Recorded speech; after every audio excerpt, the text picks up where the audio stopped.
Good evening everyone. मेरा नाम रोहिणी नंदन है और मैं प्रेजेंट टाइम पे एमबीबीएस कर रहा हूँ पीजे आजमगढ़ से। हम लोग का पीरियोडिक टेबल कंप्लीट हो गया है। ठीक, एनसीईआरटी मैंने उसमें कवर किया है, जो एनसीईआरटी के क्वेश्चन होते हैं और पीवाईक्यू जो होते थे सब कवर कर दिया हूँ। अब शुरू करने वाले हैं केमिकल बॉन्डिंग। ठीक, तो केमिकल बॉन्डिंग में भी वही मैं करूँगा, जो पीवाईक्यू है उसको पूरा कवर कराऊँगा और कुछ इसके जो कॉन्सेप्ट होंगे, उसके जो ट्रिक्स होंगे, ये सब चीज़ें मैं बताऊँगा। ठीक, तो आगे बढ़ते हैं। देखो, कुछ क्वेश्चन से पहले मैं दिखा देता हूँ, फिर क्वेश्चन तो पहले लगेंगे नहीं क्योंकि उसको कॉन्सेप्ट आना चाहिए। ठीक, तो फिर इसका मैं कॉन्सेप्ट बताऊँगा, फिर आगे बढ़ूँगा। देखो, लिखा है कि क्वेश्चन है कि इन PO4 पे 3 minus ion the formal charge on each oxygen atom and P oxygen bond order respectively. तो इसमें हमको क्वेश्चन पूछा है फॉर्मल चार्ज क्या होगा PO4-3 पे, और उसमें बॉन्ड ऑर्डर क्या होगा PO बॉन्ड का। ठीक है, तो इसका क्वेश्चन हम देखो कैसे करना है। हम लोग को फॉर्मल चार्ज बताना है, इसका हमको फॉर्मल चार्ज के बारे में पूछा है, फॉर्मल चार्ज के बारे में बताना रहेगा हमको, और फास्फोरस और ऑक्सीजन के बीच में जो बॉन्ड है उसका बॉन्ड ऑर्डर बताना है। तो हम लोग कैसे करेंगे, तो इसका हम लोग पहले कॉन्सेप्ट देख लेते हैं, फिर आगे बढ़ते हैं। ठीक, तो देखो कॉन्सेप्ट क्या है इसका, थोड़ा सा है कि फॉर्मल चार्ज क्या है। फॉर्मल चार्ज एक टाइप का एवरेज चार्ज होता है, एवरेज फॉर्मल चार्ज हम लोग बोलेंगे। ठीक, और इसका फार्मूला होता है, डायरेक्ट देखो हम लोग को पढ़ना नहीं क्योंकि हम लोग के पास बहुत कम टाइम है, 2 ही महीना है। तो हम लोग बस कोशिश कर रहा हूँ मैं कि जितने भी इंपॉर्टेंट कॉन्सेप्ट हैं जिससे हम लोग का क्वेश्चन मतलब इजीली हो जाए, ठीक, उतना मैं कवर कर रहा हूँ। तो मैं ये सब नहीं बता रहा हूँ कि फॉर्मल चार्ज क्या होता है, हर एक एटम का फॉर्मल चार्ज क्या होता है, क्योंकि वो ज़्यादा इंपॉर्टेंट है नहीं, जितना इंपॉर्टेंट है बस मैं उतना करा रहा हूँ। ठीक, अब देखो लिखा है कि यहाँ पे एवरेज फॉर्मल चार्ज का फार्मूला क्या होता है। तो एवरेज फॉर्मल चार्ज का फार्मूला होता है total charge on side atom. Side atom मतलब क्या, अभी मैं बता दूंगा, और total number of side atom. ठीक है, और देखो बॉन्ड ऑर्डर का, तो बॉन्ड ऑर्डर हम लोग 2 तरीके से पढ़ते हैं। एक तो यहाँ पे एक मॉलिक्यूल का पूरा पूछ रहा है। अभी हम लोग जब MOT पढ़ेंगे, मॉलिकुलर ऑर्बिटल थ्योरी, जब हम लोग मॉलिकुलर ऑर्बिटल थ्योरी पढ़ेंगे तो वहाँ पे भी हम लोग बॉन्ड ऑर्डर पढ़ेंगे। ठीक है ना, तो वहाँ पे बॉन्ड ऑर्डर हम लोग सिर्फ बायोटॉमिक या मोनोएटॉमिक मॉलिक्यूल का ही पढ़ते हैं। जैसे नाइट्रोजन का पूछ लिया, बेरिलियम का पूछ लिया, ऐसे N2 का पूछ लिया, O2 का पूछ लिया, O2 प्लस का पूछ लिया, तो बायोटॉमिक रहेगा या मोनोएटॉमिक एटम का पढ़ेंगे। ठीक है, अब देखो बॉन्ड ऑर्डर का फार्मूला क्या होता है। बॉन्ड ऑर्डर का फार्मूला होता है bond order is equal to total number of bond, जितना भी सेंट्रल एटम से कितने बॉन्ड अटैच हैं उसको लिखना रहेगा। ठीक, और फिर अपान में बोलना रहेगा total number of resonating structure. Total number of resonating structure कितने हैं, या नंबर ऑफ साइड एटम। सबसे आसानी ये होता है, इसलिए मैं इसको लिख दिया, क्योंकि रेजोनेटिंग स्ट्रक्चर हम बनाएंगे नहीं, कितना साइड एटम है सेंट्रल एटम से जो अटैच होते हैं उसको लिखना होता है। जैसे देखो, अब ये वाला क्वेश्चन था हम लोग का पहला क्वेश्चन, बोला है कि PO4 पे 3 माइनस है। इसको मैं लिखता हूँ ऐसे, देखो यहाँ पे मैं बना देता हूँ, फास्फोरस है और यहाँ पे PO4 लिखा है, तो एक ऑक्सीजन इधर हो गया, ऑक्सीजन यहाँ पे एक ऑक्सीजन और डबल बॉन्ड हो गया। ठीक, अब 3 माइनस है, तो 3 ऑक्सीजन पे हम लोग माइनस लगा देते हैं। अब पूछा है, देखो हमारा सेंट्रल एटम कौन हो गया, हमारा सेंट्रल एटम यहाँ पे फास्फोरस हो गया। ठीक, और सराउंडिंग एटम कौन हो गए, सराउंडिंग एटम हमारे ये वाले हो गए। ठीक, ये सराउंडिंग एटम है, और इससे सेंट्रल एटम से अटैच्ड जो बॉन्ड होता है, सेंट्रल अटैच, ये सेंट्रल एटम से अटैच बॉन्ड है। ठीक है ना, ये वाले बॉन्ड सब सेंट्रल एटम से ही तो अटैच है। हमारा सेंट्रल एटम कौन है, फास्फोरस है। तो अभी हम लोग फार्मूला पढ़े थे फॉर्मल चार्ज का, एवरेज फॉर्मल चार्ज का फार्मूला क्या पढ़े थे, एवरेज फॉर्मल चार्ज। ये फॉर्मल चार्ज पूछा है, तो एवरेज फॉर्मल चार्ज का फार्मूला हम लोग क्या पढ़े थे, देखो यहाँ पे लिखा था total charge on side atom. तो साइड एटम हमारे कौन है, साइड एटम हमारा ये 1 2 3, तो total charge on side atom कितना है, total charge on side atom मैं लिखता हूँ कि फॉर्मल AF से एवरेज फॉर्मल चार्ज की वैल्यू हो जाएगी total charge on side atom. Total charge on side atom कितना है, देखो 3 है, तो मैं लिखता हूँ -3, क्योंकि माइनस में है तो -3 लिख दिया। अब फार्मूले में देखो फिर लिखा था नीचे, यहाँ पे देखो लिखा है कि total number of side atom. Total number of side atom कितने हैं, यहाँ पे देख लो तुम लोग, यहाँ पे कितना है 1 2 3 4, तो टोटल 4 साइड एटम है, तो हम लोग यहाँ पे लिख देंगे 4। अब इसको डिवाइड करेंगे तो कितना आ जाएगा वैल्यू, माइनस में आएगा 0.75 आ जाएगा। ओके, इतना आ गया। अब देखो ये तो हमारा आ गया एवरेज फॉर्मल चार्ज। अब हमको निकालना है बॉन्ड ऑर्डर। तो बॉन्ड ऑर्डर का क्या था, बॉन्ड ऑर्डर का देखो फार्मूला हम लोग फिर से बता देते हैं, यहाँ पे बताता हूँ। देखो bond order is equal to था, bond order is equal to का फार्मूला देखो क्या था कि bond order is equal to total number of bond. Total number of bond बताना है। तो टोटल नंबर ऑफ बॉन्ड वो भी कौन से, जो सेंट्रल एटम से अटैच है। देखो 1 बॉन्ड 2 3 4 5, तो टोटल नंबर ऑफ बॉन्ड कितने हैं, 5 है।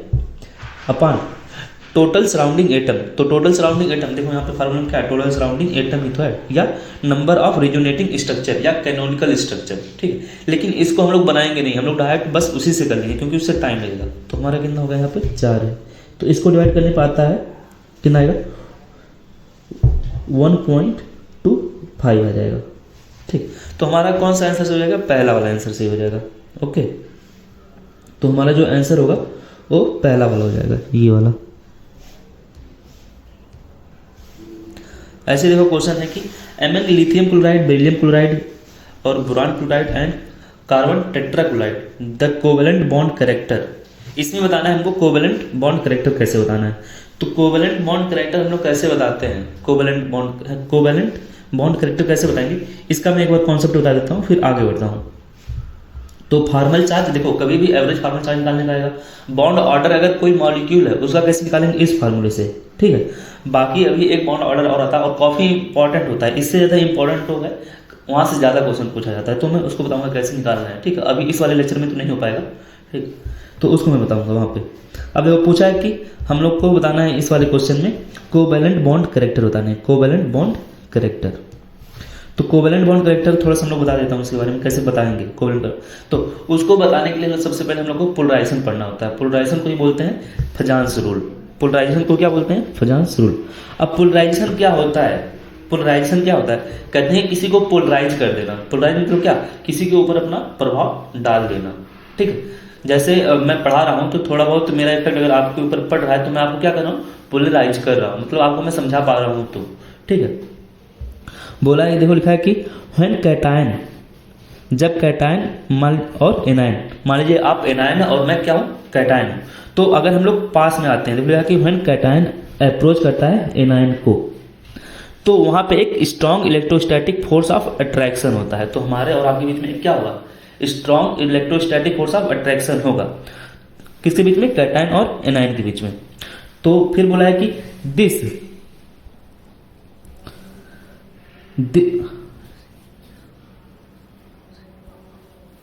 तो देखो बोला है कि तो क्या होगा फिर, this strong electrostatic force of attraction जो होगा कैटायन का, वो अट्रैक्ट करता है इलेक्ट्रॉन क्लाउड को ऑफ एनायन के ऊपर। देखो इसको कैसे समझेंगे, मान लो यहाँ पे दिया है कि ये कैटायन है, मैं ले लेता हूँ कि सोडियम एक तरह से है, ठीक है, और एनायन हमारा क्या है, क्लोरीन है माइनस।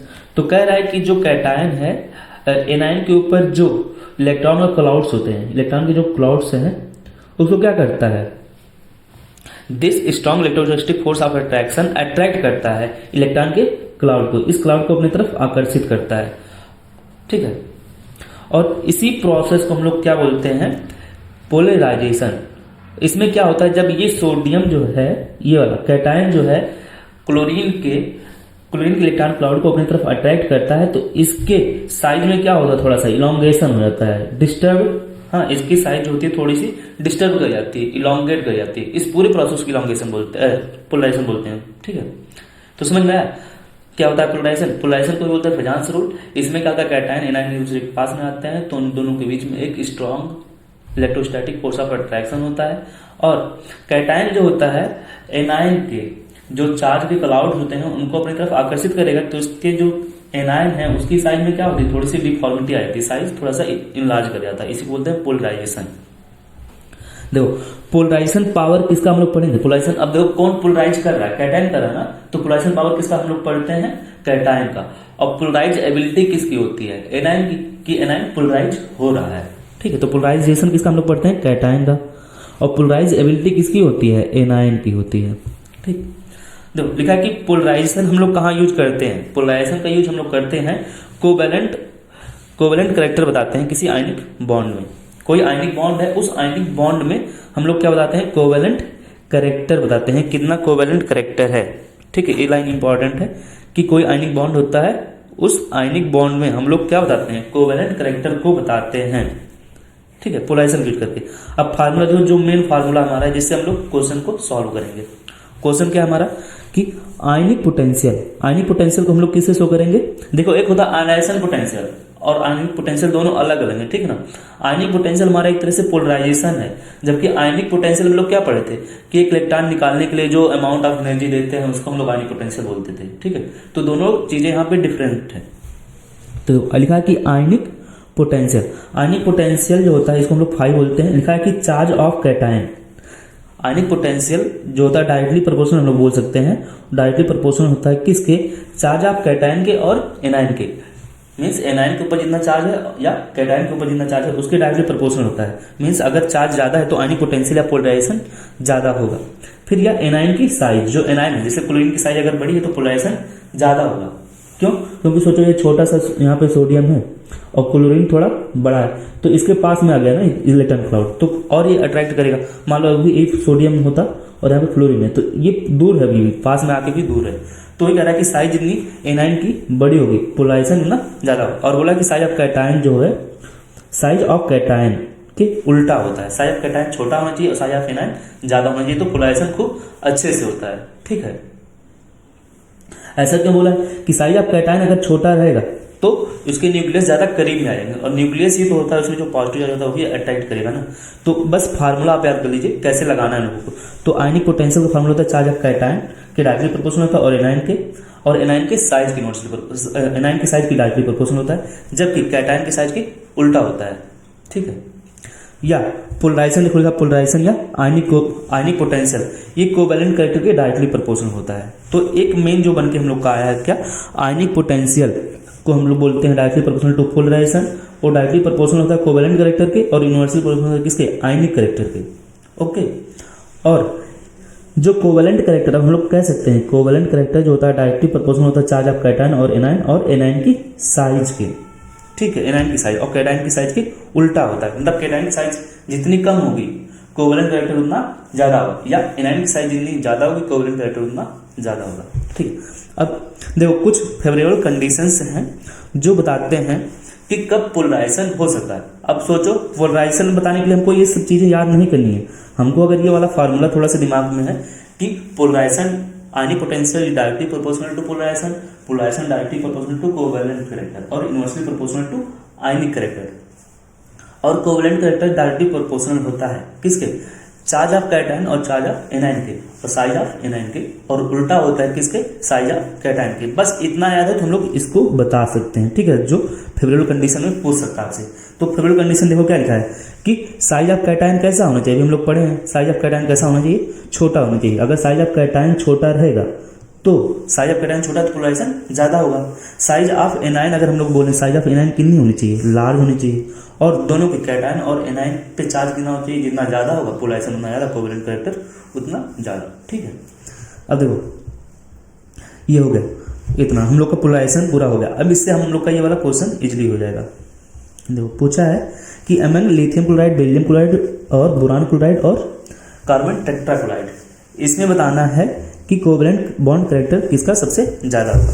तो हम लोग पढ़े, देखो यहाँ पे तो ये एनायन की साइज सब में सेम होगी, लेकिन चार्ज अगर हम लोग पढ़े, चार्ज लिथियम पे कितना चार्ज है, लिथियम पे देखो, लिथियम पे +1 है, बेरिलियम पे +2 जाएगा, बोरान पे +3, कार्बन +4, ठीक। अब जिस पे चार्ज ज्यादा हम लोग पढ़े अभी, covalent character directly proportional charge के, अब वो चार्ज चाहे कैटायन का हो चाहे एनायन का हो, तो किसका कोवैलेंट कैरेक्टर ज्यादा होगा, सबसे ज्यादा इसका होगा, फिर इसका होगा, सॉरी इसका, फिर इसका। तो हमारा कौन सा ऑप्शन सही हो जाएगा, सी वाला सही हो जाएगा, ओके। हमारा ऑप्शन कौन सा सही हो जाएगा, सी वाला। अब हम लोग आगे बढ़ते हैं। जो पूछा है कि which one of the following formula does not correctly represent the bonding capacity of 2 atom. देखो हर एक बॉन्ड की अपनी अपनी कैपेसिटी होती है कि वो किसी एटम से कितना बॉन्ड बनाएगा, ठीक है ना, उससे ज्यादा वो बना ही नहीं सकता है बॉन्ड। जैसे हाइड्रोजन कभी देखे नहीं होंगे कि हाइड्रोजन जो है वो 2 बॉन्ड बना ले, हाइड्रोजन हमेशा जो बॉन्ड बनाता है सिर्फ एक ही सिंगल बॉन्ड बनाता है किसी से, ठीक है ना। कार्बन कितना बॉन्ड बनाता है किसी से, कार्बन मैक्सिमम 4 बॉन्ड बनाता है, इससे ज्यादा कभी बना पाएगा कार्बन, नहीं बना पाता है, 4 ही बॉन्ड बनाता है, ठीक है। इसकी अपनी इतनी ही कैपेसिटी है। सल्फर कितना बना लेता है, 6 बॉन्ड बना लेता है, इसकी अपनी कैपेसिटी 6 बॉन्ड तक की है मैक्सिमम, ठीक है। जो हेलोजेंस होते हैं उनकी 7। ये कैसे पता चलेगा कि किसकी कितनी कैपेसिटी होती है, तो कैपेसिटी उसके एलिमेंट के ग्रुप के हिसाब से बताया गया है, ठीक है ना। हर एक एलिमेंट का जो ग्रुप है उसके हिसाब से बता सकते हैं। जैसे पढ़े होंगे कि अगर पीरियोडिक टेबल हम लोग जानते हैं कि ये वाला हमारा फर्स्ट पीरियड होता है, ठीक, इसमें लिथियम और सोडियम आते हैं, तो ये मैक्सिमम सिंगल बॉन्ड बनाएंगे क्योंकि फर्स्ट पीरियड है, फर्स्ट ग्रुप है, ठीक। सेकेंड ग्रुप देखो जो है यहाँ पे भी ऐसे ही होता है, बेरिलियम और मैग्नीशियम, तो ये कितना मैक्सिमम 2 ही बॉन्ड बनाते हैं, ठीक। इसी तरह से हम लोग अगर और उधर जाते हैं, ये तीसरा अगर ग्रुप रहेगा, ठीक, चौथा, तो कोई मैक्सिमम 7 बॉन्ड ही बना सकता है, 8 बॉन्ड कोई देखे नहीं होंगे, ठीक। और 8 बॉन्ड वाले कौन हो जाएंगे हमारे, मैं तो अभी नहीं देखा 8 बॉन्ड वाला, ठीक। अब देखो बचा मेरा कौन सा, और मैं बताने वाला था इसका, देखो जैसे बोरान का हो गया, बोरान फैमिली का, ये हमारा, वैसे मैं बोलता हूँ इसको थर्ड ग्रुप बोरान का, ठीक। कार्बन का देखो ये हमारा 4th ग्रुप हो गया, नाइट्रोजन हमारा 5th ग्रुप हो गया, ऑक्सीजन हमारा 6th ग्रुप हो गया, और हाइड्रोजन जो हमारे 7th ग्रुप हो गया। तो ये 7 बॉन्ड बनाता है, ये 6 बॉन्ड मैक्सिमम, ये 5, ये 4, ये 3, ऐसे बॉन्ड बनाते हैं। तो देखो कह रहा है कि बताना है कि which one of the following formula does not correctly represent the bonding capacity of the 2 atom, ठीक है। तो ये वाला क्या सही है, फास्फोरस पे देखो हाँ मैक्सिमम ये 5 बॉन्ड बना सकता है, फास्फोरस मैक्सिमम कितना बॉन्ड बना सकता है 5, लेकिन 4 ही बनाया है तो ये पॉसिबल है, ठीक है, तो ये वाला पॉसिबल है। ऐसे ही ऑक्सीजन मैक्सिमम कितना बॉन्ड बना सकता है, 6 बॉन्ड बना सकता है, लेकिन 2 बनाया है तो सही है। इसमें यहाँ पे 2 लोन पेयर है, भी यहाँ से बॉन्ड बना सकता था, ये भी सही है। नाइट्रोजन, ये वाला देखो नाइट्रोजन का, ठीक है, नाइट्रोजन मैक्सिमम कितना बॉन्ड बना सकता है, 5 बॉन्ड बना सकता है, 5 बॉन्ड नाइट्रोजन मैक्सिमम बना सकता है, ठीक। और मेनली हम लोग ऐसे ही बनाते हैं इसके बॉन्ड को, ठीक, मैक्सिमम 5 बॉन्ड बना सकता है, तो ये वाला भी हमारा सही है। कार्बन, अभी मैंने बताया था, देखो कार्बन का यहाँ पे देखो कितना बॉन्ड बना है, 2, 2, 4, 5 बॉन्ड बना रहा है, तो ये हमारा गलत हो गया, ठीक। तो हमारा जो आंसर होगा, हमारा आंसर कौन सा हो जाएगा, ये लास्ट वाला डी हो जाएगा, ठीक। ये इतना बॉन्ड नहीं बना सकता 5 बॉन्ड। देखो लिखा है कि among the following which compound will show the highest lattice energy, किसकी लैटिस एनर्जी सबसे ज़्यादा है, हाईएस्ट है। तो देखो लैटिस एनर्जी कैसे बताएंगे हम लोग कि किसकी लैटिस एनर्जी सबसे ज़्यादा है, तो इसका भी एक कॉन्सेप्ट है, पहले उसको हम लोग पढ़ लेते हैं, फिर मैं आता हूँ इस पर। अब देखो लैटिस एनर्जी पढ़ने के लिए, अगर हमको लैटिस एनर्जी सबसे पहले पढ़ना है तो हम लोग पढ़ लेते हैं बॉर्न हैवर साइकिल थोड़ा सा इंपॉर्टेंट है, ठीक। इसको हम लोग पढ़ लेते हैं, ये वाला हमको फिजिकल केमिस्ट्री में भी ये चीज़ें मिलती हैं, ठीक। यहाँ पे हम लोग थोड़ा सा पढ़ लेते हैं। देखो बॉर्न हैवर साइकिल क्या होता है, इसका यूज कहाँ पे करते हैं, बॉर्न हैवर साइकिल जो होता है इसकी यूज हम लोग कहाँ पे करेंगे उसको मैं बता रहा हूँ। देखो बोला है कि इसका यूज, बॉर्न हैवर साइकिल का यूज होता है to represent the formation of ionic compound. Ionic compound का फॉर्मेशन कैसे हो रहा है उस चीज़ को रिप्रेजेंट करने के लिए हम लोग लेते हैं क्या, बॉर्न हैवर साइकिल का यूज करते हैं। बॉर्न हैवर साइकिल से हम लोग बताएंगे कि आयनिक कंपाउंड कैसे बन रहा है, और कैलकुलेट द लैटिस एनर्जी। 2 चीज़ याद कर लेना, बॉर्न हैवर साइकिल का यूज कहाँ पे होता है कि आयनिक बॉन्ड का फॉर्मेशन कैसे हो रहा है, आयनिक कंपाउंड का फॉर्मेशन, कंपाउंड आयनिक कंपाउंड कैसे बन रहा है, और लैटिस एनर्जी का कैलकुलेशन कैसे करते हैं। तो देखो कैसे बॉर्न हैवर साइकिल क्या है, कैसे क्या होता है, तो बॉर्न हैवर साइकिल से हम लोग आयनिक कंपाउंड बनाते हैं और इससे हम लोग कैलकुलेशन करते हैं किसकी, लैटिस एनर्जी की। दो फार्मूला कौन सा हमारा, ये वाला है फार्मूला हमारा यही है जिससे हम लोग लैटिस एनर्जी का कैलकुलेशन करते हैं, और इसमें यू क्या है, हमारी लैटिस एनर्जी होती है। देखो क्या होता है जब बॉर्न हैवर साइकिल में कोई भी कंपाउंड बनाते हैं हम लोग, आयनिक कंपाउंड, जैसे हमारा NaCl क्या है, एक आयनिक कंपाउंड है, ये कैसे बना है उसको हम लोग देखते हैं। तो देखो एक हम लोग सोडियम एटम लेते हैं जो सॉलिड है, सोडियम कैसा होता है, सॉलिड एटम है हमारा। अब हमको कोई कंपाउंड बनाना है, तो कंपाउंड बनाने के लिए इसको पहले हम लोग क्या कन्वर्ट करेंगे, इसको गैसियस स्टेट में ले जाते हैं। तो किसी सॉलिड को अगर हम लोग डायरेक्ट गैस में कन्वर्ट करते हैं तो हम लोग उसको क्या बोलते हैं, सब्लिमेशन बोलते हैं। लिखा कि सॉलिड को अगर हम लोग डायरेक्ट कन्वर्ट करते हैं तो क्या होता है कि उसको हम लोग प्रोसेस बोलते हैं सब्लिमेशन, ठीक है। और सोचो अगर हम किसी सॉलिड को क्या करें, डायरेक्ट गैस में कन्वर्ट करें तो एनर्जी निकलती है कि एनर्जी देनी पड़ती है, एनर्जी हमको देना पड़ता है, हम लोग आग लगाते हैं तब ना कन्वर्ट होता है, तो ये एंडोथर्मिक हो गया। तो डेल्टा एच सब्लिमेशन एनर्जी कैसा है, ये पॉजिटिव है, ठीक है ना, इसको याद कर लेना, ये कैसा होता है, एंडोथर्मिक है, ये पॉजिटिव हमारा हो गया। ऐसे ही अब कोई गैसेस एटम है उसको आयन में चेंज करना मीन्स यानी प्लस में चेंज करना है, तो यहाँ से हमको क्या करना पड़ेगा, इलेक्ट्रॉन निकालना पड़ेगा। और किसी आइसोलेटेड गैसेस एटम से अगर हम लोग एक इलेक्ट्रॉन निकालते हैं तो उसे क्या बोलते थे, आयनेशन एनर्जी। तो यहाँ पे एक इलेक्ट्रॉन हम लोग निकाल दिए हैं, ठीक, एक इलेक्ट्रॉन निकाले तो यानी प्लस बन गया, ठीक है। अब यानी प्लस हो गया, और यहाँ पे भी हम लोग क्या कर रहे हैं, आयनेशन एनर्जी कैसा प्रोसेस होता था, हम लोग पढ़े थे एंडोथर्मिक प्रोसेस होता था, तो ये भी पॉजिटिव हो गया, ठीक है। अब इतना तो हो गया अभी। अब कह रहा है कि क्लोरीन, क्लोरीन का एक गैस है लेकिन हमको एक सिंगल मॉलिक्यूल चाहिए क्लोरीन का। तो क्या होगा कि इसको हम लोग क्या किए, बॉन्ड तोड़ेंगे। Cl2 यहाँ पे थोड़ा सा ये गलत लिख दिए हैं, ठीक है, ये मैं ऐसे कर देता हूँ, ठीक। वैसे कंपाउंड के हिसाब से तो ये सही बनाए थे यहाँ पे, ठीक, कंपाउंड के हिसाब से वैसे सही है, तो मैं इसको हटा देता हूँ, रहने देता हूँ, ठीक, जो बनाए कंपाउंड यहाँ पे, क्योंकि एक ही मॉलिक्यूल था क्लोरीन का। देखो अब यहाँ पे Cl2 को हम लोग कैसे, मान लो गैसेस स्टेट में होता है Cl, जो Cl है क्लोरीन ऐसे ऐसे बॉन्ड है और गैस है, तो इसके बॉन्ड को तोड़ने के लिए हमको, क्योंकि सिंगल मॉलिक्यूल चाहिए, तो इसके बॉन्ड को तोड़ने के लिए एनर्जी देना पड़ेगा ना, तो बॉन्ड डिसोसिएशन एनर्जी बोलते हैं उसको, BD बोलते हैं, बॉन्ड डिसोसिएशन एनर्जी। ये भी एनर्जी हम लोग दे रहे हैं, तो ये कैसा हो गया, पॉजिटिव हो गया, ये भी एंडोथर्मिक हो गया, ठीक। ये मैं क्यों बता रहा हूँ, क्योंकि इसका भी देखो यूज होगा कि पॉजिटिव कब होगा, क्योंकि इसका भी एक हम लोग फेवरेबल कंडीशन पढ़ेंगे। जैसे पोलराइजेशन का हम लोग क्या पढ़ेंगे, एक फेवरेबल कंडीशन पढ़ेंगे ना, तो ऐसे ही इसका भी हम लोग क्या पढ़ेंगे, फेवरेबल कंडीशन क्या है, ताकि हम लोग आयनिक कंपाउंड बना सकें। तो फेवरेबल कंडीशन क्या होना चाहिए वो मैं बताऊँगा कैसे। अब देखो, अब फिर से यहाँ से क्लोरीन माइनस बन गया, एक बॉन्ड तोड़े तो अब क्लोरीन माइनस जो बना है इसमें क्या करेंगे, हम लोग ऐड करेंगे, सॉरी यहाँ पे माइनस नहीं, क्लोरीन होना चाहिए था, बॉन्ड तोड़ दिया, ठीक, क्लोरीन गैस है। अब इलेक्ट्रॉन किसी में हम लोग डालते हैं, इलेक्ट्रॉन डालने के लिए कुछ अमाउंट ऑफ एनर्जी हमको क्या करना पड़ता है, जब इलेक्ट्रॉन किसी में डालते हैं तो कोई लेना नहीं चाहता, तो क्या निकलता है, एनर्जी निकलती है, हमको एनर्जी देना नहीं पड़ता। तो इलेक्ट्रॉन की एंथैल्पी कैसा होता है, ये निगेटिव होता है इलेक्ट्रॉन की एंथैल्पी, ठीक। तो यहाँ पे देखो इलेक्ट्रॉन की एंथैल्पी कैसा हो गया, निगेटिव हो गया। अब देखो दोनों मिल गए, हमको Na प्लस और Cl माइनस हो गया। अब ये जब दोनों कंबाइन करेंगे, जब Na प्लस और Cl माइनस कंबाइन करेंगे तो क्या होगा, लैटिस एनर्जी यहाँ पे होती है, एक अमाउंट ऑफ एनर्जी रिलीज होता है यहाँ पे, उसी को बोलते हैं क्या, लैटिस एनर्जी, ओके। अब ये एनर्जी रिलीज हो रहा है तो हमारा कौन सा हो जाएगा, वो लैटिस एनर्जी U हो जाएगा, ओके। तो देखो दोनों मिल गए और क्या बन गया, NaCl बन गया है, ठीक। अब पूरा एक साइकिल हो गया, बॉर्न हैवर साइकिल का। तो देखो कुछ, अब इसमें हम लोग फेवरेबल कंडीशन पढ़ रहे हैं, क्या फेवरेबल कंडीशन है, सोचो अगर हमको कोई आयनिक कंपाउंड बनाना है तो हम लोग यही कोशिश करेंगे ना, हमको एनर्जी कम देना पड़े और जो एनर्जी रिलीज हो रही है वो ज़्यादा निकले। तो बस इतना ही हमको याद करना, बॉर्न हैवर साइकिल में जो एनर्जी हमको देना पड़ रहा है वो कम होनी चाहिए और जो एनर्जी रिलीज हो रही है वो ज़्यादा हो। तो वही बोला, ये देखो कि सब्लिमेशन एनर्जी और आयनेशन पोटेंशियल और bond dissociation energy must be less, जबकि इलेक्ट्रॉन एफिनिटी और लैटिस एनर्जी वो कैसी होनी चाहिए, हाई होनी चाहिए। अगर साइज की बात करें तो size of cation is large, कह रहा है कि साइज ऑफ कैटायन कैसी होनी चाहिए, लार्ज होनी चाहिए, जबकि साइज ऑफ एनायन कैसी होनी चाहिए, स्मॉल। ये पोलराइजेशन के उल्टा है, पोलराइजेशन में हम लोग क्या बोलते थे, साइज ऑफ एनायन ज़्यादा होना चाहिए, क्योंकि वहाँ पे क्या हम लोग कोवेलेंट कैरेक्टर पढ़ रहे थे और यहाँ पे हम लोग आयनिक कंपाउंड पढ़ रहे हैं, तो यहाँ पे उल्टा हो ही जाएगा, क्योंकि कोवेलेंट और आयनिक कंपाउंड किसी के उल्टा ही होते हैं। तो ये हो गया, ठीक।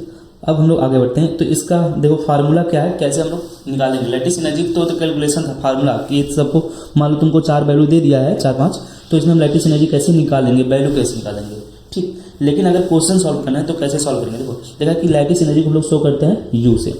तो लैटिस एनर्जी क्या है उसके बारे में बता देता हूँ। देखो लिखा कि the amount of energy release, lattice energy हम लोग पढ़े थे ना, अभी एनर्जी निकल रही थी कब, है 1 mole of ionic compound is form, जब 1 मोल ऑफ आयनिक कंपाउंड बनता है। जैसे NaCl का 1 मोल ऑफ आयनिक कंपाउंड है, तो ये जब बना है तो अमाउंट ऑफ एनर्जी कुछ रिलीज हुई, उसी बोलते हैं क्या, लैटिस एनर्जी।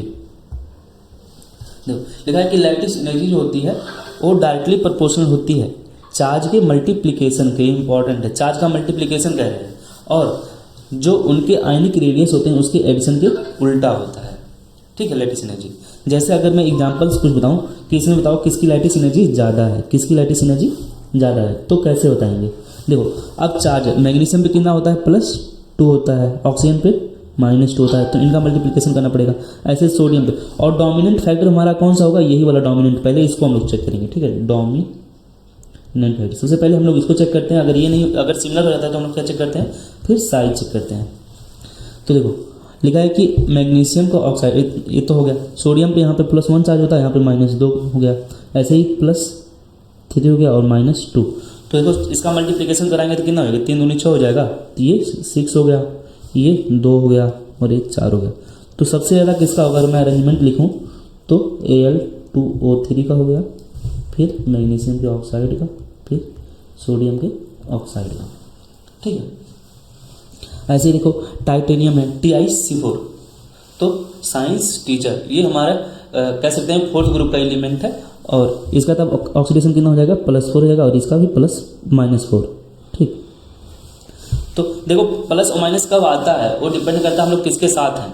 मान लो अगर हम लोग को 2 लोग का प्रॉपर्टी डिफाइन करना हो, कौन ज़्यादा अच्छा है, हम दोनों अच्छे हैं, लेकिन अगर उसमें भी डिफाइन करना हो कि कौन ज़्यादा अच्छा है कौन ज़्यादा बुरा है, तो कैसे डिफाइन करते हैं कि ज़्यादा अच्छा है तो एक ज़्यादा अच्छा वाला होगा, तो एक कम अच्छा वाला मतलब वो बुरा हो जाएगा। तो ऐसे ही वैसे कारण हम लोग प्लस ही पढ़ते हैं, लेकिन अब यहाँ पे टाइटेनियम एक खुद ये पॉजिटिव है तो ये वाला माइनस हो जाएगा। ठीक है, ऐसे ही मैग्नीशियम ऑक्साइड कितना हो जाएगा, +2, ये -2 है। इसका आइडियम साइंस टीचर, तो ये +3 हो जाएगा, ये -3 और ये +1 -1। तो सबसे ज़्यादा 4 चौका 16 हो जाएगा, तो इसका कितना हो गया 16। ये देखो इसका कितना होगा 2 2 4, इसका कितना हो गया 3 3 9, इसका 1 कम 1। तो सबसे ज़्यादा किसका है, सबसे ज़्यादा इसका होगा, मैं अरेंजमेंट लिख देता हूँ। सबसे ज़्यादा हो गया TiC का, ठीक, उसके बाद Hcn का, उसके बाद मैग्नीशियम के ऑक्साइड का, उसके बाद Na या सोडियम क्लोराइड का। ओके, तो ये हमारा अरेंजमेंट हो गया। अब इससे हम जितने क्वेश्चंस हैं इसका मैं कर लेता हूँ, एक ही क्वेश्चन है, ठीक, कर लेता हूँ। देखो लिखा है कि among the following which compound will show the highest lattice energy, highest lattice energy किसकी ज़्यादा होगी। तभी हम लोग फार्मूला पढ़ के आए हैं कि लैटिस एनर्जी जो होती थी U = होता था चार्ज का मल्टीप्लिकेशन, चार्ज अपॉन साइज का एडिशन। ठीक, चार्ज का मल्टीप्लिकेशन कितना होगा, तो देखो सबके ऊपर +1 है, इसका भी +1, इसका भी -1, +1 -1, तो इतना तो हो गया। अब सबका जब चार्ज सेम है, यही मैं बोला था, जब चार्ज सेम होता है तो हम लोग क्या चेक करते हैं, साइज चेक करते हैं। अब लोग साइज अगर चेक करते हैं तो सबसे जिसकी साइज कम उसकी लैटिस एनर्जी ज़्यादा, साइज कम लैटिस एनर्जी ज़्यादा। तो पूछा है कि हाईएस्ट लैटिस एनर्जी, हमको हाईएस्ट लैटिस एनर्जी कम मिलेगा जब साइज क्या हो, कम हो। वो हमारा कौन सा है, ये हमारा पोटेशियम है, सोडियम है। देखो यहाँ पे माइनस सबका, ये वाला तो सेम साइज है, लेकिन इसमें से अगर हम लोग साइज चेक करें तो सबसे छोटी साइज की है सोडियम की साइज सबसे छोटी होती है, क्योंकि हम लोग पढ़े हैं किसी पीरियड में, इसलिए मैं पीरियड टेबल पहले पढ़ाता हूँ। किसी पीरियड में अगर हम लोग ऊपर से नीचे जाते हैं तो साइज क्या होती है, ऊपर से नीचे जाते हैं साइज बढ़ती है, तो साइज इसकी छोटी है, तो अगर साइज छोटी है तो लैटिस एनर्जी ज़्यादा हो जाएगा। तो हमारा आंसर कौन सा सही हो जाएगा, बी वाला। अब आगे बढ़ते हैं, ठीक, इतना हो गया। अब आगे हम लोग ऑक्टेट रूल पे। ऑक्टेट रूल हमारा क्या होता है, ठीक, ऑक्टेट रूल को दिए थे कौशल और लुईस ने। ऑक्टेट रूल कौन दिया था, कौशल और लुईस ने दिए थे। इन्होंने क्या बताया था, इन्होंने बताया कि जो एलिमेंट्स होते हैं वो क्या करते हैं, अपना ऑक्टेट कंप्लीट करना चाहते हैं, मीन्स अपने बैलेंस सेल में 8 इलेक्ट्रॉन रखना चाहते हैं। लेकिन कुछ ऐसे एलिमेंट्स हैं जिसमें 8 इलेक्ट्रॉन से ज़्यादा हो जाता है या 8 इलेक्ट्रॉन से कम हो जाते हैं, जैसे हीलियम है और हाइड्रोजन और लिथियम जो है ये ऑक्टेट कंप्लीट नहीं कर पाते हैं स्टेबिलिटी गेन करने के लिए। ये क्या बनाते हैं, डुप्लेट बनाते हैं, डुप्लेट, ठीक है ना, इसको याद कर लेना। और कुछ एक्सेप्शंस हैं जो ऑक्टेट कंप्लीट नहीं कर पाते, वो ऑक्टेट से ज़्यादा इलेक्ट्रॉन ले लेते हैं या उससे कम कर लेते हैं, जैसे ऑक्टेट इनकम्प्लीट है, इनका ऑक्टेट पूरा कंप्लीट ही नहीं है, उससे कम है या हाइपोवैलेंट है, ठीक है। ऑक्टेट इनकम्प्लीट या हाइपोवैलेंट जो है वो क्या हो, कौन है देख लो। तो ये जो ऑक्टेट इनकम्प्लीट होते हैं या हाइपोवैलेंट होते हैं एक तरह के लुईस एसिड होते हैं। ये क्या होते हैं, लुईस एसिड, इसको याद कर लेना, ठीक। पूछ लेगा इसमें से कौन सा लुईस एसिड है जिसका ऑक्टेट इनकम्प्लीट होगा, ठीक, क्योंकि इलेक्ट्रॉन ले सकते हैं, वही तो इस लुईस एसिड होते हैं जो इजीली इलेक्ट्रॉन ले लें। तो ये हमारे लुईस एसिड होंगे।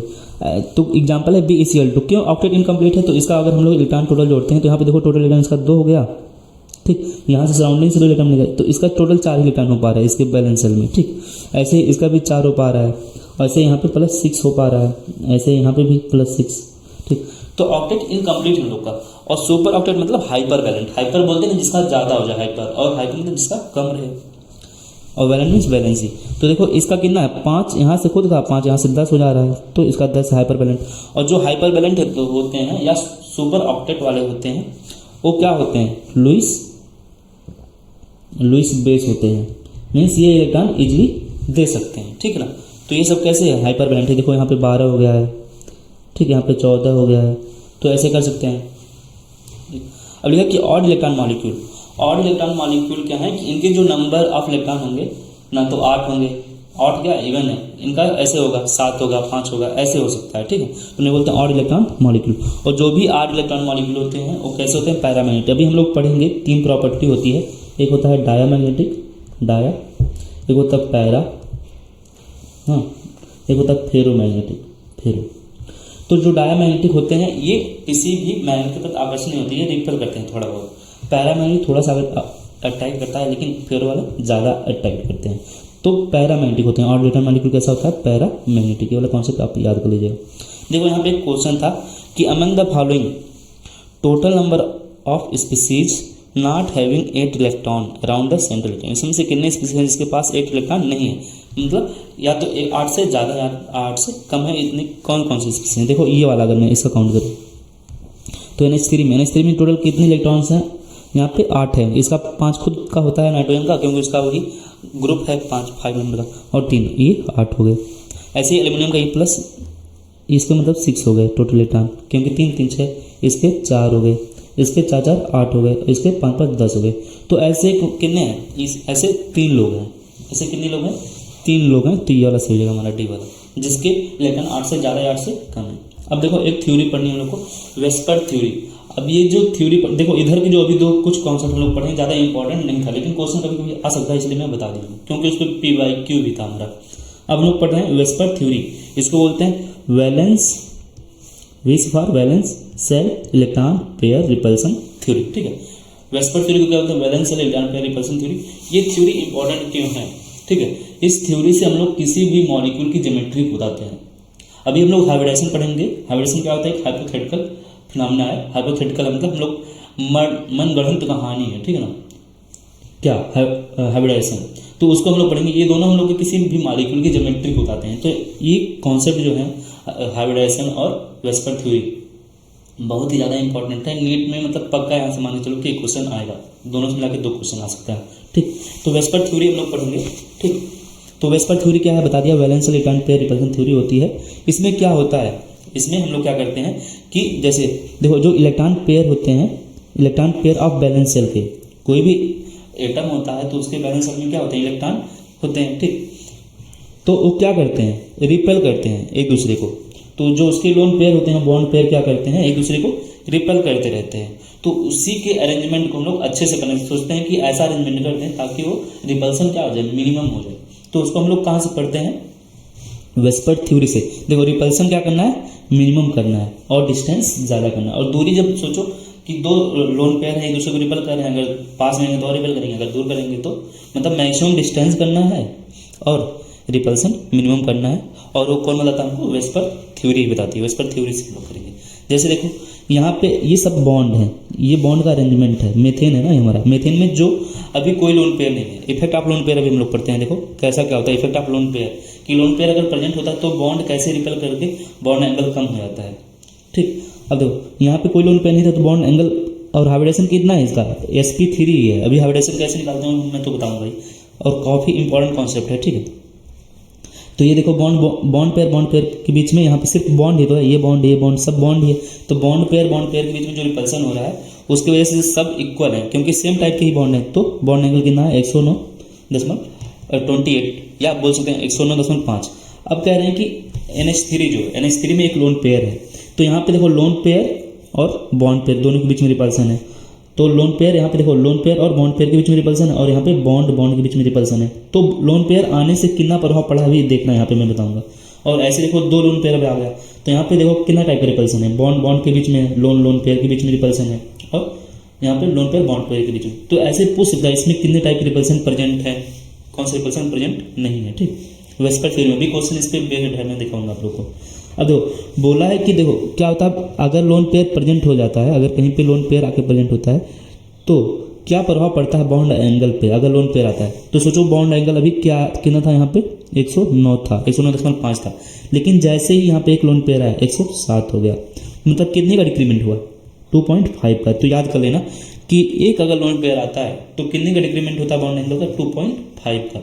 यहाँ पे देखो कितना था 107 था और यहाँ पे कितना हो गया 104, तो नियर अबाउट 2.5 का होता है, ठीक है, अप्रॉक्सीमेट। अब देखो ऑर्डर क्या होता है रिपल्सन का? सबसे ज़्यादा रिपल्सन किसके किसके बीच में होती है याद रखना, ठीक, जिसके बीच में रिपल्सन ज़्यादा होगा, ठीक, मतलब वो पास में है, तो सबसे ज़्यादा रिपल्सन किसके किसके बीच में होता है, ये याद कर लेना। और ये डायरेक्ट क्वेश्चन ऐसे ही बना है, तो लोन पेयर के बीच में रिपल्सन सबसे ज़्यादा होता है, ठीक है। तो ऑर्डर ऑफ रिपल्सन चाहे इसी बोल दो या चाहे ऑर्डर ऑफ डिस्टेंस बोल दो, तो लोन पेयर के बीच में रिपल्सन ज़्यादा होता है, फिर लोन पेयर बॉन्ड पेयर के बीच में रिपल्सन ज़्यादा होता है, बॉन्ड पेयर के बीच में रिपल्सन सबसे कम होता है, ठीक, तो मतलब उनके बीच की दूरी भी कम होती है। ऐसे ही बोल सकते हैं मल्टीपल बॉन्ड भी बोल सकते हैं, ठीक, मल्टीपल बॉन्ड, सिंगल बॉन्ड और सिंगल बॉन्ड के बीच में रिपल्सन, ठीक। लिखा है कि बिकॉज, ये ऐसा क्यों है रिपल्सन जो है, ऑर्डर ऑफ रिपल्सन ऐसा क्यों है? कह रहे हैं कि because lone pair occupy greater volume, कह रहे हैं कि जो रिपल्सन हो रहा है ऐसा क्यों हो रहा है? रिपल्सन इसलिए हो रहा है क्योंकि जो लोन पेयर होता है वो ऑक्यूपाई कर लेता है, एक ग्रेटर वॉल्यूम को ऑक्यूपाई करता है in the space as compare to bond pair. कह रहा है ये जो सीक्वेंस देख रहे हो ना, लोन पेयर में रिपल्सन ज़्यादा क्यों है? क्योंकि लोन पेयर एक ग्रेटर वॉल्यूम ऑक्यूपाई कर लेता है स्पेस में as compare to bond pair. अब देखो कुछ हाइब्रिडाइजेशन जब हम लोग पढ़ेंगे तो उसमें बताएंगे position of multiple bond and lone pair, तो बॉन्ड कहाँ पे रखें, लोन पेयर को कहाँ पे रखें, ठीक है, तो ये बताना है। कुछ हाइब्रिडाइजेशन जब हम लोग पढ़ेंगे तो बताएंगे ताकि रिपल्सन कम हो, ठीक ना। अभी हम लोग पढ़े ना, वेस्पर थ्योरी ही तो बताती है कि हम लोग जो लोन पेयर्स है और बॉन्ड का अरेंजमेंट इस तरह से कर दें ताकि रिपल्सन मिनिमम हो, ठीक है, रिपल्सन मिनिमम करना है और डिस्टेंस ज़्यादा करना है। तो हम लोग जो लोन पेयर है उसको कहाँ पे रखें कि रिपल्सन क्या है मिनिमम हो जाए। तो देखो कुछ पोजीशंस होते हैं, मैं उसको बताता हूँ, और ये हर जगह नहीं लगाना है, कुछ जगह लगाना है। जैसे जब हाइब्रिडाइजेशन sp3 आएगा, याद कर लेना 3 हाइब्रिडाइजेशन है, sp3d, sp3d2, sp3d3, तो हम लोन पेयर को कहाँ पे रखेंगे, ठीक है, उसको बस हमको याद करना है। तो देखो कि अगर हाइब्रिडाइजेशन sp3d है तो पहले मैं बता देता हूँ इक्वाटोरियल पोजीशन कौन सा होता है और एक्सियल पोजीशन कौन सा होता है, इसको याद कर लेना। इक्वाटोरियल पोजीशन कौन सा है और एक्सियल पोजीशन, तो देखो यहाँ पे कहीं पे होगा, देखो हाँ यहाँ पे इस वाले पोजीशन में जैसे हम कोई अगर कंपाउंड एसिड बना दिए हैं, मान लो PCl5 है, तो PCl5 है, इसको अगर हम लोग स्ट्रक्चर फॉर्म में थोड़ा जो लिखते हैं तो यहाँ पे देखो Cl हो गया, एक Cl यहाँ पे, एक Cl यहाँ पे, ये Cl है और ये Cl, तो इस वाले बॉन्ड को हम लोग क्या बोलते हैं, इसको बोलते हैं हम लोग एक्सियल बोलते हैं, ठीक है, और इसको क्या बोलते हैं इक्वाटोरियल। तो ये देखो यहाँ पे लिखा हूँ कि ये हमारा क्या है इक्वाटोरियल है, ये वाले बॉन्ड, और ये हमारा एक्सियल है। तो ऐसा क्या है, बेंट रूल में भी हम लोग पढ़ेंगे कुछ इसके हिसाब से, ठीक है। अब देखो कह रहा है कि sp3d हाइब्रिडाइजेशन अगर होगा, sp3 हाइब्रिडाइजेशन है तो उसमें हम लोन पेयर को कहाँ रखेंगे, एट इक्वाटोरियल पोजीशन पर रखेंगे। याद रख लेना, कर लेना याद कि अगर sp3d हाइब्रिडाइजेशन है तो हम लोग कहाँ पे रखेंगे, या तो लोन पेयर इधर रख देंगे ऐसे, ठीक है, यहाँ पे ऐसे लोन पेयर पॉइंट में रख देंगे, या इधर रख देंगे या इधर रख देंगे। तो sp3d हाइब्रिडाइजेशन होगा तो कहाँ पे रखेंगे, इक्वाटोरियल में। अगर sp3d2 अगर sp3d2 है तो हम कहाँ पे रखेंगे, एक्सियल पोजीशन पे रखेंगे, ठीक है। लेकिन अगर sp3d3 हाइब्रिडाइजेशन है तो कहाँ पे रखेंगे, एक लोन पेयर को इक्वाटोरियल पे रख देंगे, बाकी सब एक्सियल पे। तो सबसे पहले हम लोग पढ़े हैं कि इक्वाटोरियल पे रखना है, फिर एक्सियल पे रखना है, फिर इक्वाटोरियल पे एक्सियल, ऐसे दिमाग में थोड़ा सा रखना है कि sp3d था पहले हम लोग पढ़े, फिर sp3d2 पढ़े, फिर sp3d3 पढ़े। तो sp3d अगर है तो हम लोग इसको कहाँ पे रख रहे हैं, इक्वाटोरियल पे रख रहे हैं, ठीक। sp3d2 है तो एक्सियल पे रखना है, और sp3d3 है तो एक लोन पेयर को इक्वाटोरियल और बाकी एक्सियल पे रख रहे हैं। इसका क्वेश्चन अभी कैसे करना है वो मैं बताऊंगा। देखो और कुछ कॉन्सेप्ट है, प्लेनर मॉलिक्यूल किसको बोलते हैं, किसको हम लोग प्लेनर बोलेंगे, कौन से मॉलिक्यूल ऐसे हैं जिसको हम बोलेंगे कि वो प्लेन में, जैसे ये वाला पेन, अभी ये पेन का ये वाला कंपोनेंट, ये वाला कंपोनेंट एक प्लेन में है, ठीक, अभी भी एक प्लेन में है, ठीक। तो 2D वाली चीज़ें क्या होती हैं, एक प्लेन में होती हैं, जो 2D होती हैं। तो प्लेनर मॉलिक्यूल ऐसे मॉलिक्यूल होते हैं जो सेम प्लेन में होते हैं। जैसे कोई लीनियर हो, कोई भी शेप का कोई चीज़ बनाओ, टी शेप का कोई चीज़ बना है तब भी, ठीक, कैसे बनता है, ऐसा बनता है, देखो अभी भी एक प्लेन में है, ठीक। ट्राई गोनल प्लेनर कोई हो, या स्क्वायर प्लेनर कोई चीज़ हो, या पेंटागोनल प्लेनर हो, तो ये सब मॉलिक्यूल कैसे होते हैं? प्लेनर ही मॉलिक्यूल होते हैं। बाकी सब कैसे होते हैं? Non planar. ठीक, ऐसे पूछ लेता है, इसलिए बता दिया। पूछा कि अनसिमेट्रिकल ज्योमेट्री, अनसिमेट्रिकल ज्योमेट्री क्या होती है? अनसिमेट्रिकल ज्योमेट्री मतलब उसका जो नॉर्मल ज्योमेट्री था उससे हट के कोई ज्योमेट्री बनती है, उसी को बोलते हैं अनसिमेट्रिकल। लेकिन अनसिमेट्रिकल ज्योमेट्री कब बनेगा? ये बहुत ही इंपॉर्टेंट कॉन्सेप्ट है, इसको थोड़ा दिमाग में रखना है। बस एक कॉन्सेप्ट याद करना कि बोला है कि जब सेंट्रल एटम, जब कभी भी सेंट्रल एटम जो है वो बॉन्डेड हो different type of side atom से। समझ में आया कुछ? जैसे मैं बोलूँ अगर कार्बन है, ये 4 टाइप का हाइड्रोजन से जुड़ा है, तो एक कैसा सिमेट्री, ये सिमेट्रिकल सिमेट्री है, ठीक है ना। लेकिन अगर यहीं पे CCl3 ऐसे भी हो, CCl4 हो, तो अभी भी एक सिमेट्रिकल है, लेकिन यहाँ पे हो ऐसे CHCl3, तो ये सिमेट्री कैसी हो गई? अनसिमेट्रिकल हो गई। तो बोल रहा है कि when central atom is bonded with different side atom then original bond angle will be disturb. तो जो ओरिजिनल बॉन्ड एंगल होता है वो क्या होता है? डिस्टर्ब हो जाता है, और इसी को बोलते हैं अनसिमेट्रिकल ज्योमेट्री। ओके, अब देखो बोल रहा है कि मॉलिक्यूलर स्ट्रक्चर, कुछ मॉलिक्यूलर स्ट्रक्चर होते हैं कि कैसा शेप बनेगा, ठीक है, इसको मैं अभी बाद में बताता हूँ। तो इतने हमारे हो गए। एक रूल और पढ़ लेते हैं हम लोग, बेंट रूल, ठीक। उसके बाद हम लोग वेस्पर की क्वेश्चन कर लेते हैं। वेस्पर थ्योरी से जितने भी क्वेश्चन है उसको कर लेंगे, तो हमारा ये वाला कॉन्सेप्ट क्लियर हो जाएगा पूरा। अब देखो लिखा है कि बेंट रूल क्या होता है?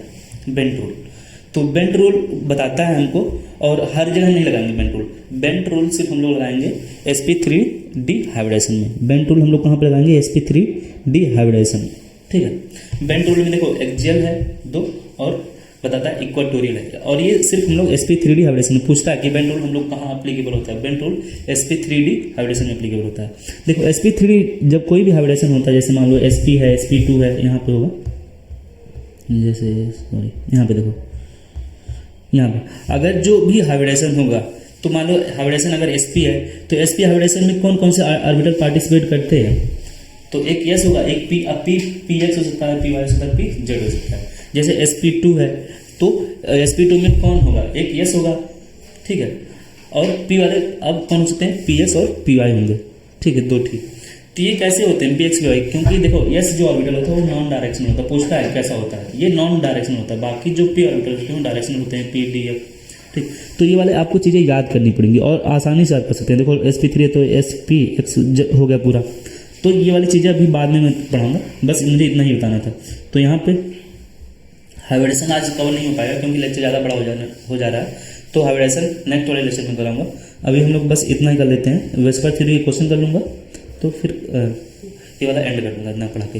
अब देखो ये वाला याद कर लेना, ठीक है, sp3d में। तो और बोलो, देखो बोला है कि जो sp3 हाइब्रिडेशन होता है उसमें s px और py किस में होते हैं? इक्वाटोरियल पोजीशन में। मतलब ये वाले बॉन्ड और ये, इसमें एक s है, एक px और py होगा, ठीक। बाकी p वाले होंगे, pz और pz स्क्वायर वाला होगा, वो एक्सियल पोजीशन में। जैसे ये वाले हैं एक्सियल वाले हैं, तो उसमें एक pz और एक pz स्क्वायर होगा। और एक कॉन्सेप्ट है हम लोग पढ़े थे, परसेंटेज करेक्टर जो होता है वो डायरेक्टली प्रोपोर्शनल होता है किसके? इलेक्ट्रोनेगेटिविटी के। हम लोग पढ़े थे ना किसने? पीरियोडिक टेबल में बोला था, याद कर लो, बाद में बताएंगे। तो परसेंटेज करेक्टर डायरेक्टली प्रोपोर्शनल होता है इलेक्ट्रोनेगेटिविटी के। यहाँ पे देखो, और कह रहा है कि percentage character is more in equatorial position. देखो कि हमारा ये क्या है? इक्वेटर ही तो है, ये वाला इक्वाटोरियल, ये वाला इक्वाटोरियल बॉन्ड है। तो इसमें यस कहाँ पे पाया जा रहा है? एक्सियल में पाया जा रहा है कि इक्वाटोरियल में? यस कहाँ पाया जा रहा है? यस इक्वाटोरियल में पाया जा रहा है। तो परसेंटेज करेक्टर कहाँ पे ज़्यादा है? इक्वाटोरियल में ज़्यादा है। तो ये कह रहा है कि अगर परसेंटेज करेक्टर ज़्यादा होता है तो बॉन्ड लेंथ क्या हो जाती है? कम हो जाती है। परसेंटेज करेक्टर ज़्यादा होने से क्या होता है? बॉन्ड लेंथ कम होता है। इसलिए देखो इसका ये वाले बॉन्ड जो है और ये वाले बॉन्ड, इन दोनों में कोई डिफरेंस दिख रहा है?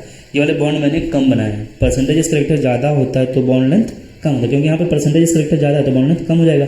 और बॉन्ड स्ट्रेंथ क्या हो जाएगी? बॉन्ड लेंथ कम होने से, देखो बॉन्ड लेंथ अगर कम होगा तो बॉन्ड स्ट्रेंथ क्या होता है? बढ़ जाता है। बॉन्ड लेंथ कम होगा तो बॉन्ड स्ट्रेंथ क्या होगा? बढ़ जाता है। ये थोड़ा सा गलत हो गया है, मैं इसको सही कर देता हूँ, इसको हटा देता हूँ, ठीक है।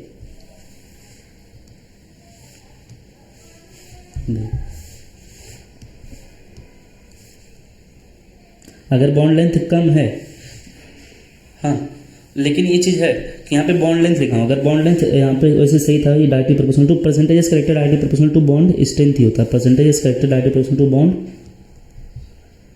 बॉन्ड स्ट्रेंथ के। अगर बॉन्ड लेंथ कम है तो बॉन्ड स्ट्रेंथ ज़्यादा हो जाएगा, सॉरी बॉन्ड लेंथ अगर ज़्यादा है तो बॉन्ड स्ट्रेंथ क्या हो जाएगा, कम हो जाएगा। तो देखो परसेंटेज करेक्टर ज़्यादा तो बॉन्ड लेंथ यहाँ पे इसका बॉन्ड लेंथ अगर क्या परसेंटेज करेक्टर यहाँ पे ज़्यादा है और जिसका परसेंटेज करेक्टर ज़्यादा होता है इस वाले में तो उसका बॉन्ड लेंथ क्या हो गया है, कम हो गया है। ठीक, बॉन्ड लेंथ के उल्टा होता है परसेंटेज करेक्टर।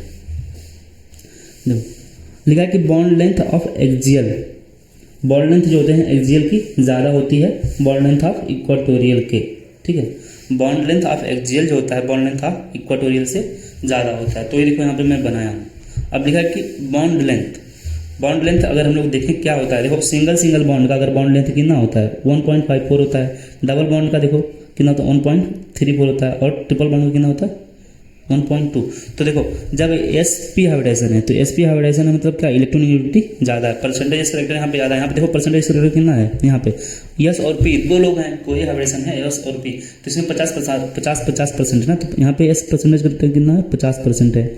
यहाँ पे देखो 3 लोग हैं, यहाँ पे लगभग 33 और यहाँ पे कितना है 25। तो परसेंटेज करेक्टर ज़्यादा तो इलेक्ट्रोनेगेटिविटी ज़्यादा होता है। तो परसेंटेज करेक्टर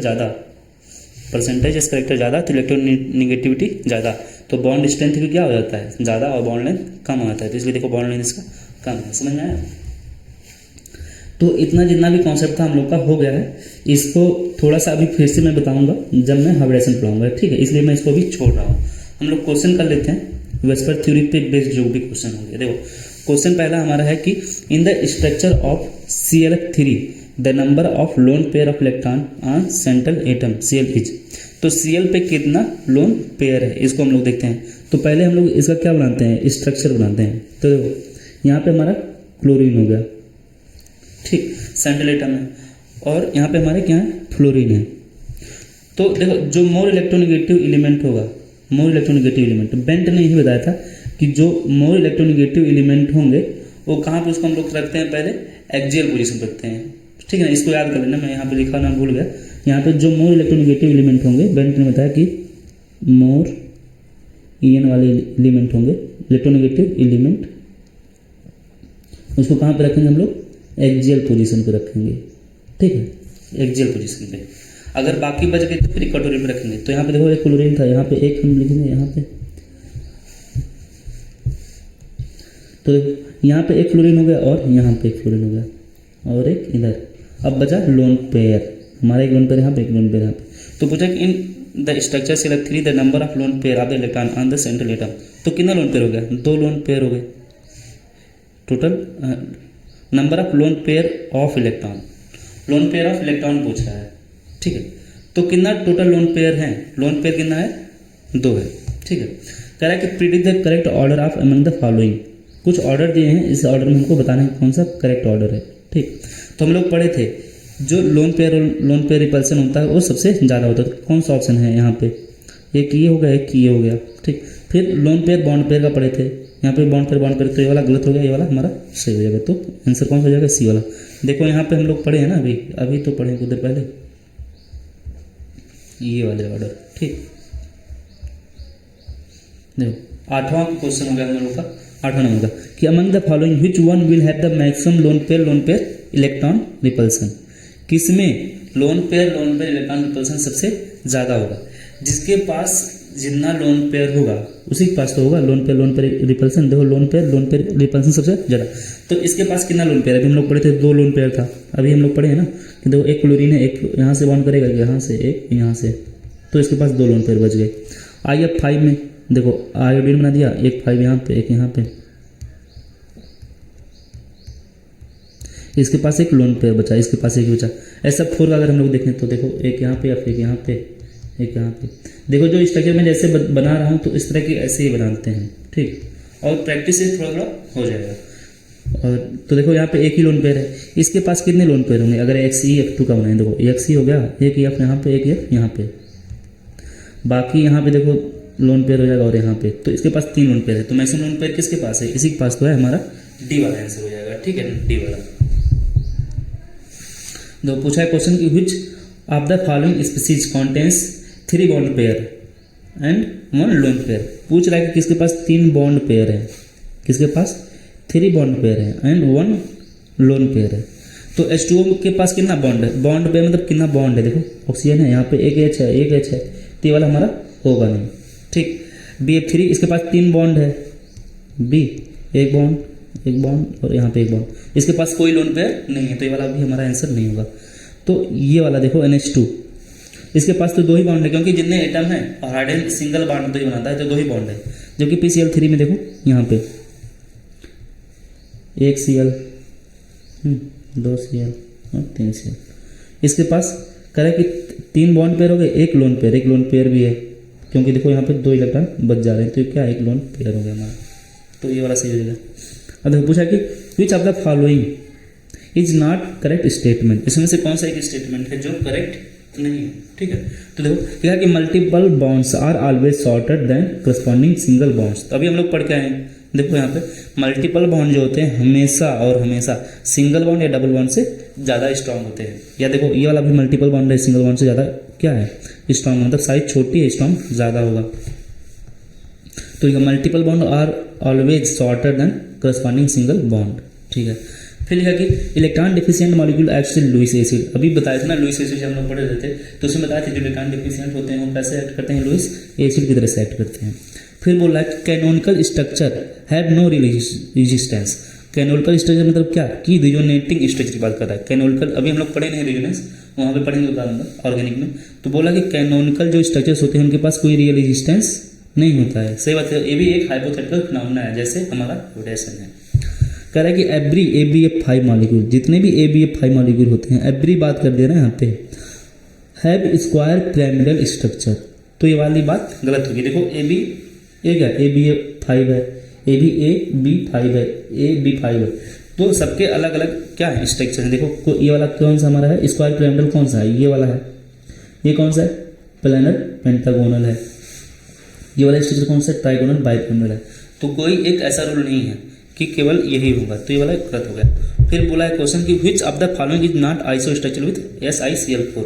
देखो पूछ रहा है कि इसमें से कौन सा जो है आइसो स्ट्रक्चरल नहीं है, किसके SiCl4 के। तो SiCl4 का आइसो स्ट्रक्चरल मतलब क्या होते हैं, आइसो स्ट्रक्चरल मतलब कि जिसका स्ट्रक्चर क्या हो सेम हो, या ठीक हाइब्रिडाइजेशन सेम हो जाए, स्ट्रक्चर भी सेम हो हाइब्रिडाइजेशन भी सेम हो।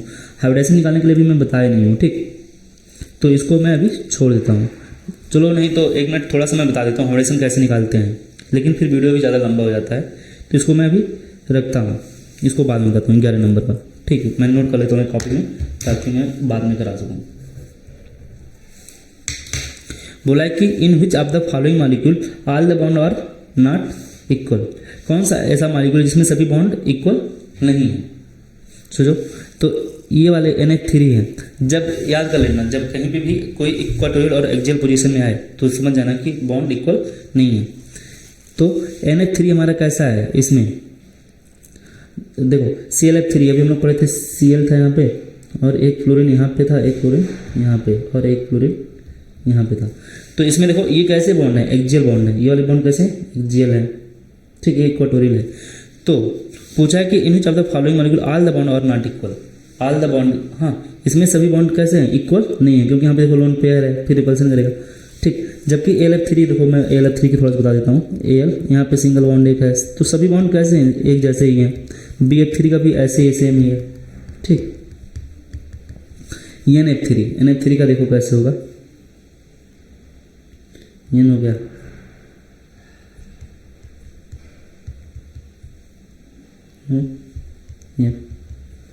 ये NH3 की जैसा है, ये पिरामिडल है, ठीक। तो ये वाले एक्सियल कुछ है बॉन्ड कुछ इक्वाटोरियल, तो इसके सभी बॉन्ड इक्वल नहीं है, तो हमारा कौन सा हो जाएगा बी वाला। पूछा है कि विच of the following molecule has trigonal planner geometry. किसकी ज्योमेट्री ट्राइगोनल प्लानर है, ठीक। तो ये वाले सब क्वेश्चन थोड़ा दिक्कत करेंगे, इसलिए मैं रुक जा रहा हूँ, पहले हाइब्रिडेशन पढ़ा देता हूँ तो फिर मैं पढ़ाऊँगा, ठीक है। तो हाइब्रिडेशन मैं नेक्स्ट वीडियो में कवर करूँगा, क्योंकि अभी फिर पढ़ाना शुरू किया तो खत्म नहीं हो पाएगा। तो मैं अभी रुक जा रहा हूँ क्योंकि देख रहा हूँ कि क्वेश्चन हो नहीं पा रहे हैं वेस्पर थ्योरी से, हैं तो वेस्पर थ्योरी के, लेकिन दोनों के कॉन्सेप्ट मिक्स होते हैं। वेस्पर थ्योरी के थोड़ा सा कॉन्सेप्ट लगता है और हाइब्रिडेशन के, दोनों की जब कॉन्सेप्ट अच्छे से क्लियर हो जाते हैं तब जाके पूरे क्वेश्चन लग पाएंगे।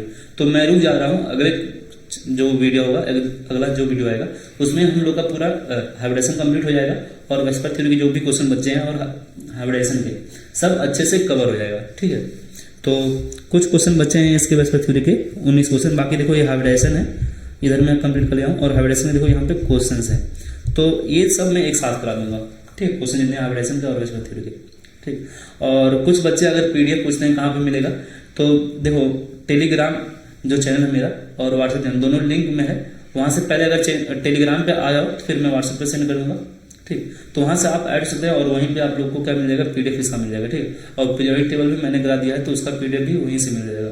ठीक, और वीडियो अगर पसंद आएगी तो वीडियो को शेयर करिएगा, चैनल को सब्सक्राइब करिएगा। Thank you.